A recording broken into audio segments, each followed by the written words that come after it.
Obviously, I thought the second half we did a lot of good things. It started with our defense. I thought we really ramped it up on that end of the floor, got really stingy, and then got out in transition. And obviously Xeyrius, Christian, some of those, we got those guys involved in pick and rolls. Cheese made some plays. And, I thought our guys took what was there. First half, I didn't think the ball moved great, but to be honest with you, I thought we missed some of the same shots we had made the other night against Western that we ended up making in the second half. I knew it was a matter of time, but defensively was really where it was at for us. I thought our guys were really locked in and dialed in defensively for the majority of the second half. The guy said that's as physical a game as they've played so far this season. First of all, do you agree? And given the way you want to play this year, running the ball, and having to deal with that tonight, how much does it help you going forward? Yeah, no, good questions. Obviously our transition game, the more stops we get out and run, and we had 48 in the second half. I mean, I thought we played really unselfishly. We moved the ball. I thought we attacked what they were giving us and did some good things there. But you're right. I mean, it was really physical. Thought it was physical in the paint. Thought it was physical on drives. In and around the rim, it was physical. And that's where, like West Virginia's physical, really physical. Playing that game. I thought Liberty was physical. I thought Enoch from Louisville was physical. So we've played some people and that's helped us for these situations that we're in once we get to league play. John, can you talk about the defense on Teague? In the first half, there was trouble. I don't know if it was trouble, but you were having trouble with the penetration. They were getting baskets down the lane. How did you tighten up the defense and make them shoot from the outside in the second? Yeah, we made a couple adjustments with our positioning and then our pick and roll coverage. But having said that, and then it helped.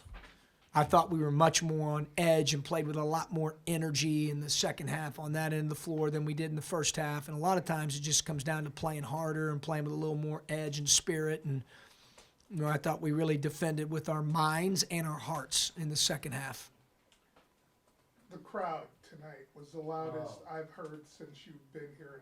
And you were probably at 2/3 capacity, and it was very loud. What's that?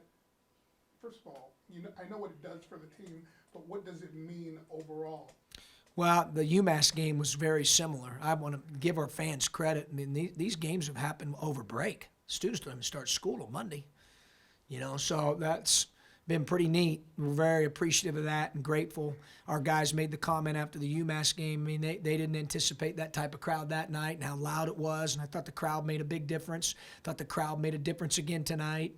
Our guys were talking about it again in the locker room, and hopefully we can build on. I tell them, you play good basketball and you try to do things the right way, and if you do that, people will come out and they appreciate that. One of the things, and this, George, because you cover sports, Evan, same thing. In the area in Northeast Ohio, I mean, people appreciate blue collar, hard work, defending, unselfishness. I've always found in my time in the state, which I've been in a lot of places in the state of Ohio, that people are really smart in this state. We got smart fans, and they appreciate that. And so the more we've win, and the better we play, and if we do it the right way with some toughness, and I think for me it's easy to coach. I love coaching this team. I've said that to you when you've come in, and I'm really enjoying every day with this team. I can't believe that we're at the halfway point right now, really, in terms of guaranteed games. It's flown by. And I hope people, will, continue to come out and support this team, because it is a fun team to coach, and it's a great group of guys, and they certainly appreciate the fans. You're 3-0 in the MAC. How are you going to maintain the edge going forward? That's the key, right? We'll continue to remind them that, we always tell them don't fall for the bait. And the bait is that, every game's a one-game entity. What we did tonight is not going to get us anything Tuesday in DeKalb. And to be quite honest with you, how Northern Illinois plays tomorrow is going to have very little influence on Tuesday. You have to play well the night you play. The best team, the team that plays the best, the team that earns, they're going to win that night. The rankings in the league don't matter. Your place in East and West and all that doesn't matter. It has nothing to do with that game that night. And so I think a lot of people fall for that, especially younger teams. Fortunately for us, we got a little bit older team, and the guys in the locker room are constantly echoing, especially Christian and X, hey, 1-0 Friday night, fellas. Let's just get to 1-0 on Friday night. And as long as we continue to have that approach, then I think we've got a chance to, keep getting better, which is what you want to do. That's as important to me as right now. Obviously, we all want results and we all want to win. But in order for us to play our best at the very end, which is what we want to do, you've got to keep getting better, and you got to honor the process and respect the opponent and take it one day at a time. Can you talk about your evening? But before you're scoring, I have to ask you, was a battle tonight between you and T and Reese against T. Talk to me about it. And React. Yeah, and React and Jaden Sales. Jaden, Yeah, I mean that was part of our game plan. We know that they're they're one of Ball State's top players. So we just made sure we just paid attention to the game plan. We knew it was going to be a team effort guarding him. We didn't really do it that well in the first half, but I think our 5 men really answered the bell that second half. Okay, so what was the difference in the second half as opposed to the first? Because he racked up 15 points in the first half. He didn't score until 6:16 of the second half, and he only scored 4 points. So what was the difference? We just made a couple mental errors, a couple mental mistakes. We didn't follow scouting on some of the things that he was doing. So we just cleaned that up a little bit, and then it changed the game a lot. Our fives, all three of our fives changed the game a lot. Where they're rebounding, their defense, their guarding Taji, and just bringing energy to us when we needed it. Especially Jaden Sales came in. He gave us spot minutes, but he came in and gave us 2 points, 1 rebound. But that changed the whole complexion of the game in the second half because we were definitely Looking for a spark. looking for a spark, and he brought that spark for us. As an aside, was it weird to have him switch on you at certain points during the second half? Not really. Like, if he's going to switch, he got to guard me. So, at the end of the day, he's just going to have to guard me. Okay, was that as gritty, physical game as you guys have played so far this season? I could say that. Yeah, I think it was real gritty. It was a typical MAC game. So, I think our young guys that haven't been in it definitely answered the bell.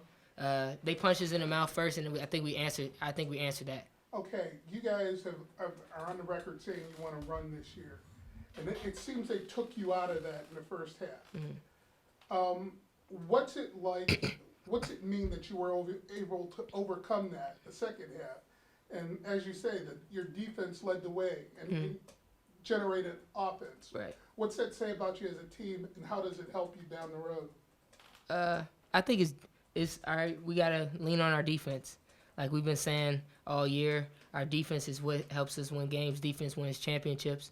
So we just have to lean on our defense. Once we start leaning on our defense, not worrying about offense, the offense ends up coming. One thing. Go ahead. One thing that Groce has said a lot is that our defense travels. So we got to make sure our last 3 games we didn't really defend in the second half. So that was a big thing we were trying to make sure we did this game. We knew we couldn't mess around. We didn't want to, especially we were down, going into the second half. So we knew we had to come out, swing the first punch and, just keep fighting. Xeyrius, you made that when they got up by 10. You put that run together to tie the game just before halftime, and then T gets the 3. Was it just a lot of teams could deflate after that? How did you guys build off of that? Because you went on a fantastic run at the start of the second half. Was it the defense, or is it just you were starting hitting shots? Yeah, it was defense. I mean, our defense and the fans. I gotta give it to the fans. They kind of really fueled us on that defensive end. Cheering when we got our stops, and they were really engaged. I'm surprised, but they were really engaged tonight, and that really helped us out. So then it fueled us when we were getting out of our rebounds and running in transition. I'm sorry. Go ahead. And I also think it's our poise and togetherness. At the end of the day, we didn't fold. We stayed together. We didn't yell at each other. And that's been our biggest thing since the summer, just staying together, being a brotherhood. And I think that's what has been showing when teams get big on us and we don't fold. We keep fighting back and we don't let up. You've been here this your third year? Yeah, third year.